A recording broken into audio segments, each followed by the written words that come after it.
하나님은 사무엘 선지자를 사울 왕에게 보냅니다.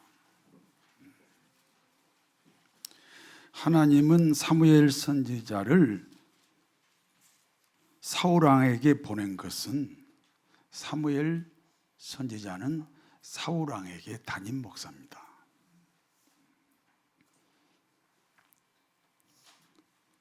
담임 목사인 사무엘 선지자가 사울 왕을 찾아간 이유가 무엇입니까?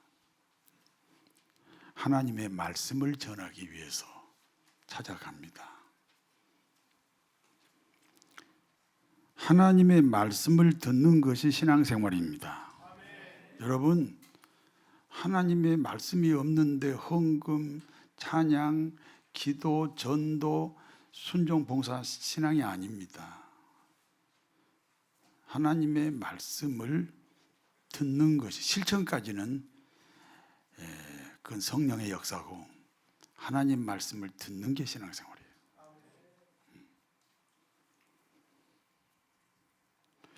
그렇다면 하나님은 누구를 통해서 말씀합니까? 담임 목사를 통해서 말씀합니다. 그러니까 담임 목사를 신뢰하지 않으면 신앙생활에 문제가 생긴 겁니다.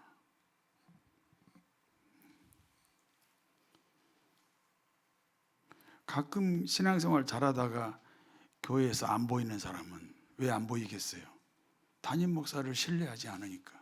신뢰할 만한 데를 찾아가는 거죠.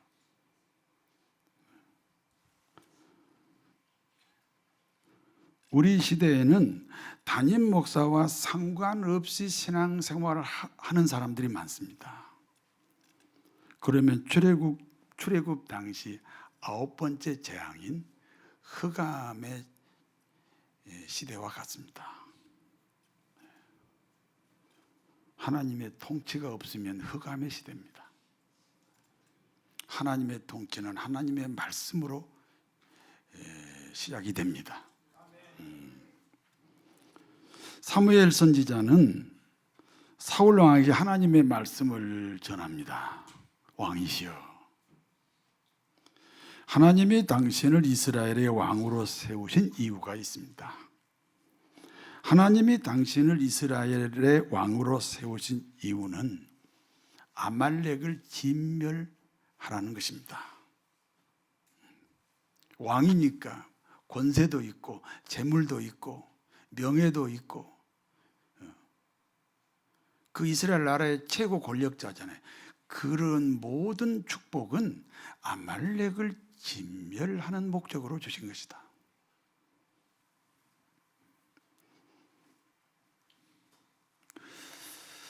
하나님은 사랑입니다. 사랑이신 하나님이 무엇 때문에 아말렉을 진멸하라고 하십니까? 그러므로 하나님이 진멸하라는 아말렉의 정체를 알아야 됩니다. 아말렉 족속은 에서의 후손입니다. 그렇다면 에서는 누굽니까? 에서는 이삭의 큰아들입니다. 당연히 장자권자입니다. 그런데 그 장자권을 동생 야곱에게 빼앗겼습니다.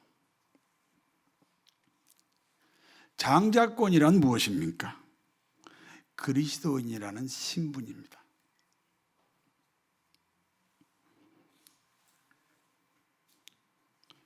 여러분이 그리스도인이면 여러분이 장자권자예요. 우리 그리스도인이라는 신분을 얻기 위해서 누가 희생이 되었습니까? 예수 그리스도입니다. 예수님은 누굽니까? 하나님의 아들입니다. 하나님에게는 부인이 없습니다. 그러니까 하나님의 아들이 하나님이에요.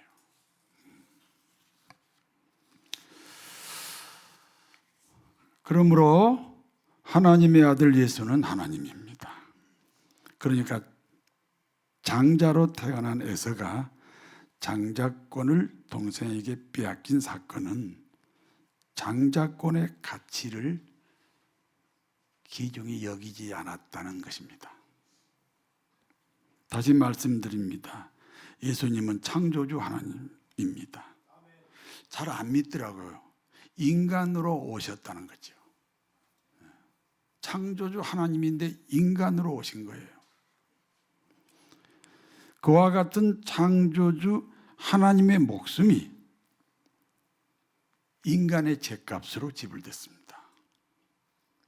어떤 사람이 시계를 100만 원 주고 샀으면 그 100만 원과 시계의 가치가 동일합니다. 그러므로 장자권과 예수님의 목숨은 동일한 가치입니다. 그 장자권을 우리에게 얻게 하기 위하여 하나님이신 예수님이 죽었으니까.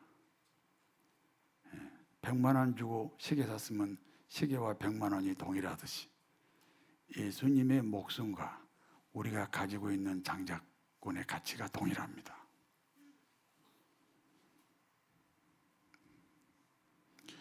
그러니까 장자권의 가치를 무가치하게 여긴 이삭의 큰아들에서는 예수님의 죽음을 무가치하게 여긴 겁니다.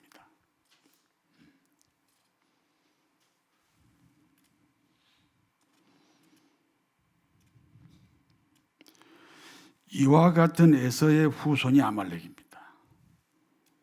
그러니까 아말렉은 누굽니까? 장자이면서 장자권을 소홀히 여긴 에서의 기질, 에서의 성품을 가리킵니다. 그러므로 아말렉은 진멸의 대상입니다. 그렇기 때문에 하나님은 사무엘 선지자를 통해 사울 왕에게 말씀합니다. 당신은 아말렉을 진멸해야 합니다. 그런데 사울 왕은 아말렉을 진멸하지 않았습니다. 아말렉 왕 아각을 살려왔고 그 아말렉 땅에 있는 양과 소를 다 살려서 왔습니다. 그러므로 하나님은 사무엘 선지자를 통해 사울 왕을 책망합니다. 사울이 겸손할 때 하나님은 사울을 이스라엘의 왕으로 세웠다. 그런데 오늘의 사울은 교만하여 하나님의 말씀을 듣지 않고 순종하지 않았다. 여러분, 기독교는 믿음의 종교입니다. 모든 게 믿음으로 이루어지는 거예요. 그래서 믿음이 생기기 전에는 원래는 움직이지 않아야 되는 거예요. 그런데 믿음은 어디서 나옵니까? 말씀을 들으면서 나옵니다. 그러므로 말씀을 귀중히 듣지 않는 사람을 성경은 악한 사람이라고, 그러므로 사울을 악한 사람이라고 하나님이 책망하셨습니다. 하나님이 다시 말씀합니다. 사울 왕이 하나님을 버렸다. 그러므로 하나님도 사울 왕을 버린다. 로마서 1장 29절에 보면 너희가 그 마음에 하나님 두기를 싫어하며 하나님께서 그 상실한 마음대로 내어버렸다. 네가 먼저 하나님을 버리니 하나님도 너를 버린다.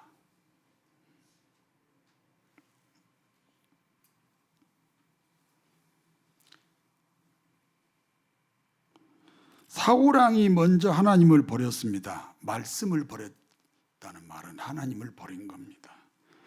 그러므로 하나님도 사울 왕을 버립니다. 분명히 하나님은 사울 왕을 버렸습니다. 그러나 여전히 이스라엘의 왕입니다. 그렇습니다. 하나님이 버렸어도 아무 일이 일어나지 않습니다. 그러나 아무 일이 일어나지 않는 것이 절대로 아닙니다. 사울 왕에게 악한 영이 들어갑니다. 그 생각이 점점 하나님과 상관없어진다, 그 말입니다.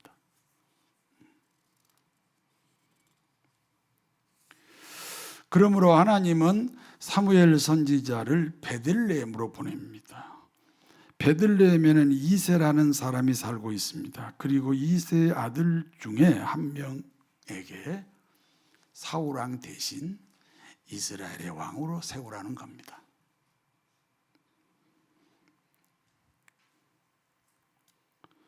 그때 사무엘 선지자가 깜짝 놀라서 하나님에게 이렇게 하소연합니다.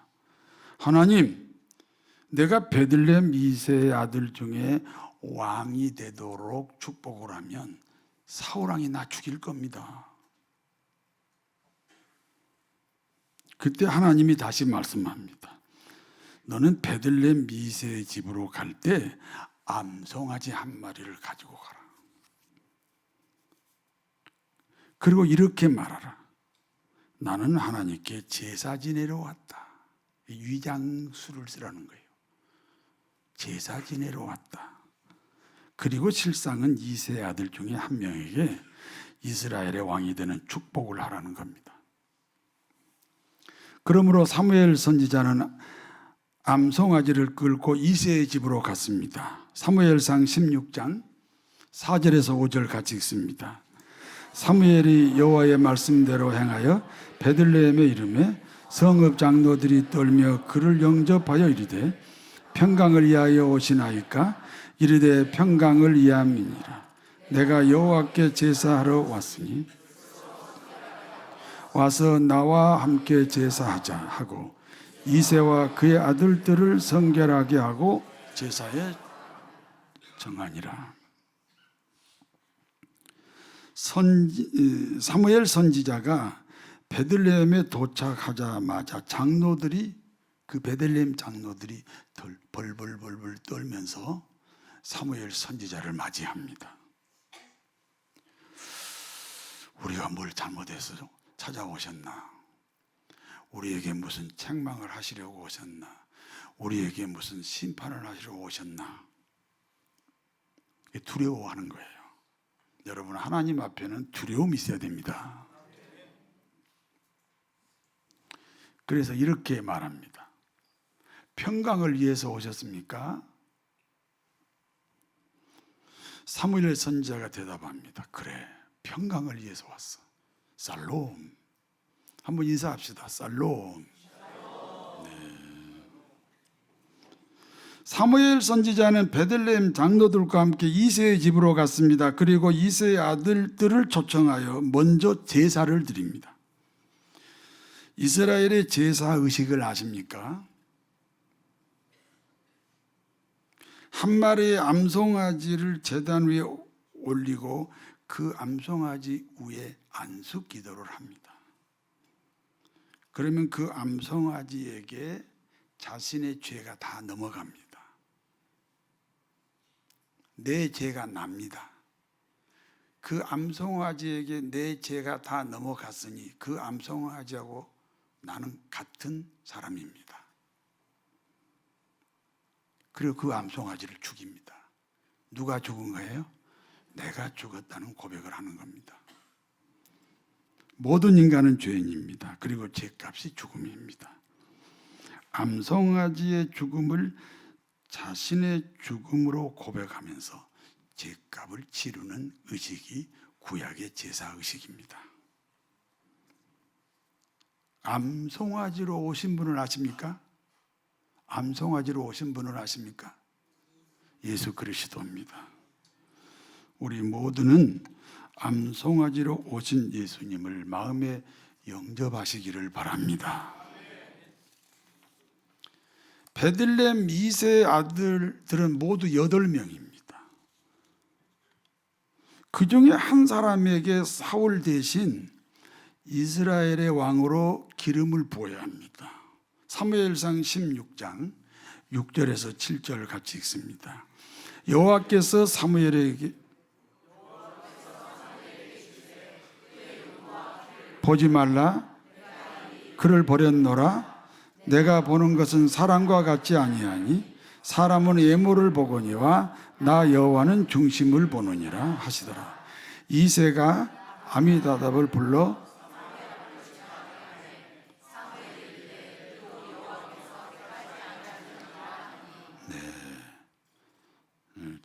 금고를 보니까 저기가 늦게 떴군요.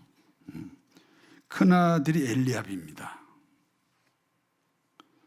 사무엘 선지자가 보니 인물이 출중합니다. 와, 틀림없이 저 큰아들이 이스라엘의 왕으로 하나님이 선택하겠구나, 이렇게 생각했습니다. 그때 하나님이 말씀합니다. 엘리압의 우람한 키와 넓은 어깨와 반짝이는 눈을 보지 마라. 나는 그를 선택하지 않았다. 내가 보는 것은 사람과 같지 않다. 사람은 외모를 보지만 나 하나님은 중심을 본다. 그러므로 2세 둘째부터 7세까지 모든 아들들을 사무엘 선지자 앞으로 세웠습니다. 둘째가 아미나답이고요, 셋째가 삼마입니다. 그리고 넷째와 다섯째와 여섯째와 7째가 모두 지나가는데 모두 하나님의 감동이 없습니다. 하나님의 감동이 뭐예요? 외모가 아닙니다. 중심입니다. 중심이 안 보인다는 거죠. 7명의 아들들이 다 중심이 안 보인다는 거예요. 그때 사무엘 선지자가 생각합니다. 참으로 이상한 일이네.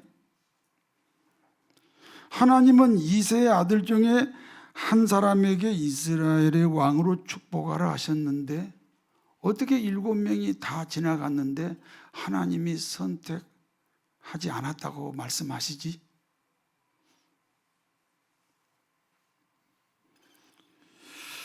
그러므로 사무엘 선지자가 2세에게 이렇게 말합니다.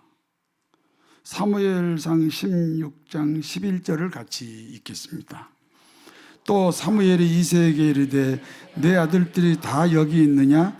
2세가 이르되 아직 막내가 남았는데 그는 양을 지키나이다. 사무엘이 2세에게 이르되 사람을 보내어 그를 데려오라. 그가 여기 오기까지는 우리가 식사 자리에 앉지 아니하겠노라. 2세가 말합니다. 아직 막내 아들이 남았습니다. 그는 저 들판에서 양떼를 지키고 있습니다. 여러분, 10손가락 중에 덜 아픈 손가락이 있나요? 없지요. 그런데 8번째 막내 아들은 아버지 이삭에게 어떤 아들입니까? 설마 너는 왕이 될 사람이 아니야. 그러니 그냥 선지자 만나지 말고 양이나 지키고 있어. 아버지가 인정하지 않는 아들입니다. 사무엘 선지자는 깜짝 놀라서 막내 아들을 데려오라, 이렇게 독촉을 합니다. 사무엘상 16장 12절에서 13절 같이 읽습니다. 이에 사람을 보내어 그를 데려오매 그의 눈이 붉고 여호와께서 이르시되 이가 그니 일어나 기름을 부으라 하시는지라. 기름 불병을 가져다가 그의 형제 중에서 그에게 부었더니 이날 이후로 다윗이 여호와의 영에게 크게 감동되니라. 사무엘이 떠나서 라마로 가니라. 막내 아들이 들어옵니다. 사무엘 선지자 앞으로 들어옵니다. 아버지는 육적인 시각으로 막내 아들을 보았습니다. 그래서 너는 아니라고 제낀 겁니다. 그러나 사무엘 선지자는 영적 눈으로 막내 아들을 보게 됩니다. 얼굴빛이 붉습니다. 저는 얼굴빛이 붉어요. 그래서 술 먹었냐고 물어보는 사람도 있어요. 그런데 항상 다윗 이 용모를 보고 제가 위로받아요. 다윗도 얼굴이 붉었다.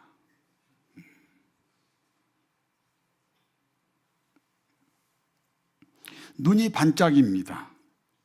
얼굴이 아름답습니다. 첫째부터 7제까지는 사람이 주는 감동이에요. 그리고 8번째 막내 아들은 하나님이 주는 감동입니다. 이와 같은 분별력은 사무엘 선지자 외에는 아무도 모릅니다.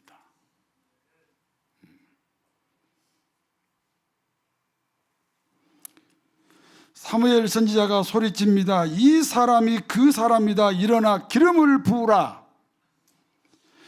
사무엘이 기름 뿔병을 가져다가 그에게 부었습니다. 이날 이후로 이 다윗은 여호와의 영에 크게 감동이 되었습니다. 성령 충만입니다. 이스라엘의 2번째 왕이 탄생하는 순간입니다. 이스라엘의 위대한 왕입니다. 이름이 누구지요? 다윗입니다. 여기까지가 본문의 내용입니다. 이제 본문이 주는 교훈을 말씀드립니다. 사울왕이 아말렉을 진멸하지 않았던 2가지 이유가 있습니다.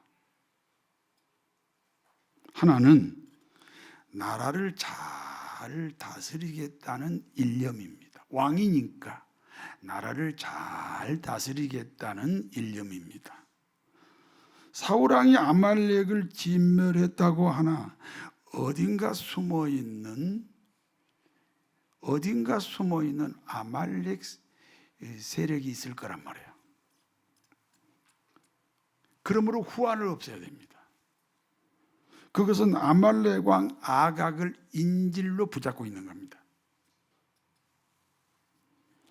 그러므로 자신들의 왕이 인질로 잡혀 있는 동안에는 절대로 반란을 일으킬 수가 없습니다.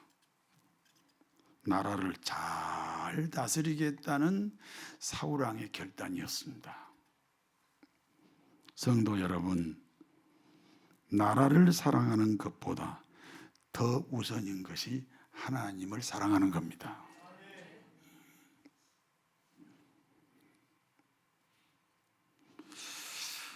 이스라엘 왕이 하나님의 말씀을 더 우선시하면 하나님이 이스라엘을 지킨다 그 말입니다. 우리 원고에는 없지만 진보가 있고 보수가 있고 또 지역별로 경상도가 있고 전라도가 있고 그 진보 사랑보다 하나님 사랑이 우선입니다. 보수 사랑보다 하나님 사랑이 우선입니다. 내 고향 사랑보다 하나님 사랑이 우선입니다.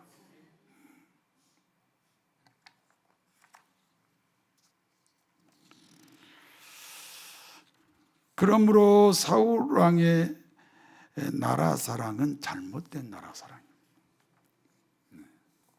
하나님이 진멸하라 했으니까 진멸했어야 하나님 사랑이 되는데 나라를 잘 다스린다는 그 나름대로 이유를 가지고 아각 왕을 살려왔다. 하나님 말씀에 불순종했다. 하나님을 사랑하지 않았다.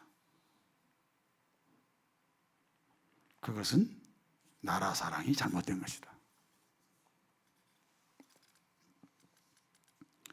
우리 그리스도인의 나라 사랑은 하나님의 통치 중에 하나여야 합니다.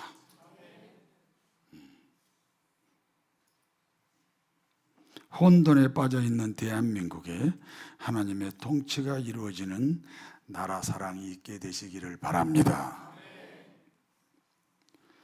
사울왕이 아말렉을 진멸하지 않았던 다른 이유는 좀 더 좋은 신자가 되겠다는 거예요. 이스라엘의 중심은 제사입니다. 이제 우리로 말하면 예배입니다. 그리고 제사 때마다 항상 모자라는 것이 제물입니다. 유월절 같은 때에는요, 하루에 20만 마리의 양이 죽습니다.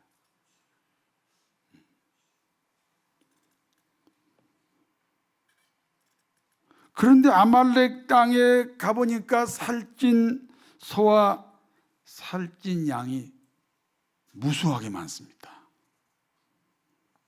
살려가면 하나님께 제사 지낼 때 사용할 수 있다는 겁니다. 하나님을 사랑하는 마음입니다. 그런데 그와 같은 사울왕의 하나님 사랑에 대하여 하나님이 말씀합니다. 순종이 제사보다 낫고 말씀 듣는 것이 수양의 기름보다 낫다는 겁니다. 순종 없는 예배는 신앙이 아닙니다. 말씀 없는 헌신 역시 신앙이 아닙니다. 그러므로 하나님의 통치가 없는 신앙생활을 어떤 신앙이라고 책망하셨습니까? 점치는 죄와 같고 우상하게 절하는 죄와 같다는 겁니다. 어떤 교인이 점을 보고, 지난주에 점을 보고, 어떤 교인이 절간에 가서 부처 앞에서 절을 했다. 상상이 가지 않는 일입니다. 그러나 이와 같은 일이 사울 왕에게 있었다는 겁니다.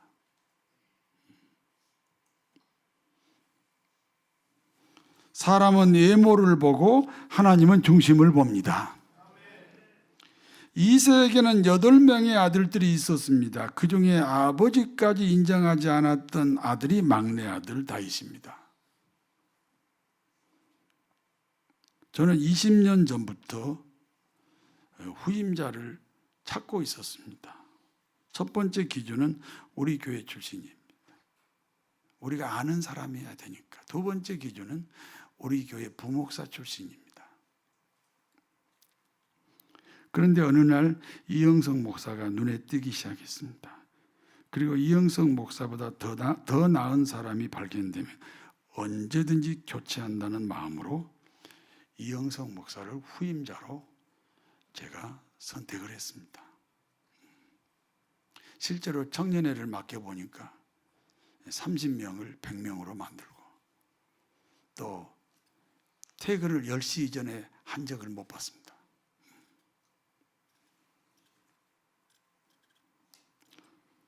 이영석 목사는 많이 부족합니다. 그래서 여러분이 선택하지 않았습니다. 그리고 교회적으로는 많은 상처가 있습니다. 오늘도 빈자리가 너무 많습니다. 오늘 본문의 주인공 다윗은 사람이 보기에는 불합격해요. 심지어 아버지가 보기에도 불합격해요. 문제는 사무엘 선지자로 하여금 왕의 기름 부음이 있었습니다.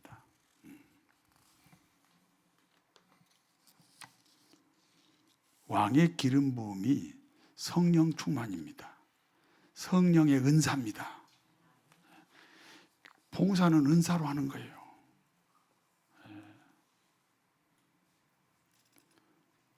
어느 날 골리앗을 이깁니다. 각종 전쟁터에서 승승장구합니다. 백성들이 사울 왕은 천천히요 다윗은 만만이라. 사울이 전쟁 나가면 1000명을 죽이는데 다윗은 전쟁 나가면 10,000명을 죽인다. 이게 언제부터 이런 역사들이 일어납니까? 사무엘 선지자가 왕으로 축복 기도한 다음부터입니다. 목회를 성공한 목사들의 간증입니다. 말을 심하게 더듬거렸던 분이 계십니다. 우리에게 직접 말씀하셨어요. 말씀을 너무 더듬거려서 약국에 가서 약을 살 수가 없어요. 그분이 소망교회 각선희 목사님입니다. 그런데 하나님이 은사를 주셔서 한국교회 최고의 설교자가 되었습니다. 심우하던 교회에서 쫓겨난 김삼환 목사는 명성교회를 세웠습니다. 너는 목사가 되지 말았어야 했다. 제가 청년 때 다니던 교회 담임 목사가 그 부목사에게 너는 목사가 되지 말았어야 했다. 그와 같은 담임 목사의 충고를 들은 나겸일 목사는 10만 명의 교환장로교회를 세웠습니다. 아버지마저 눈밖에 났던 다윗을 하나님이 선택했습니다.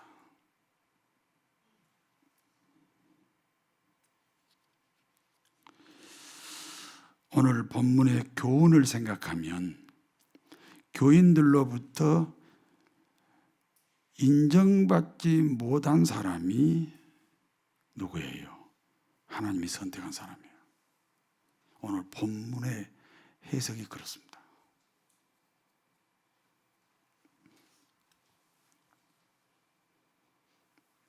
자기 방식으로 나라 사랑했던 사울왕입니다. 자기 방식으로 하나님 사랑했던 사울왕입니다. 하나님이 버렸으나 아무 일도 일어나지 않습니다.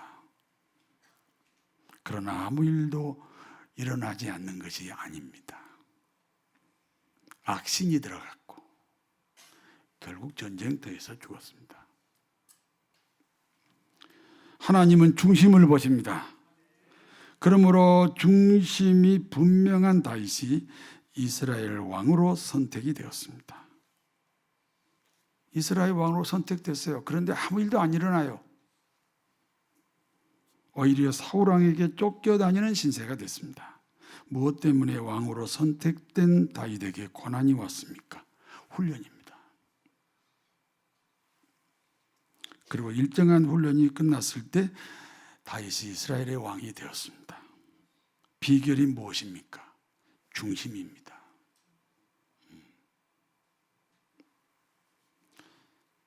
사람이 보지 못합니다. 하나님이 보시는 그 사람의 중심입니다. 은혜를 아는 신앙입니다. 은혜를 기억한다는 다른 말이 뭐예요? 의리입니다. 의리. 하루만 만나도 지켜야 될 의리가 있어요. 우리 교우 중에는 나하고 38년 된 사람도 있어요.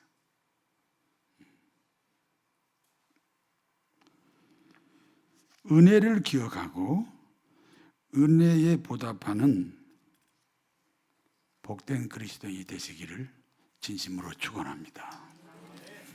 전능하신 하나님, 내 방식이 아닌 하나님의 방식이 신앙입니다. 내 방식을 선택한 사울왕이 되지 말고 하나님의 방식을 선택한 다윗이 되게 하여 주옵소서. 거룩하신 하나님, 사람은 외모를 봅니다. 그러나 주님은 중심을 보십니다. 저희도 중심으로 주님을 섬기게 하옵소서. 예수님의 이름으로 기도하옵나이다.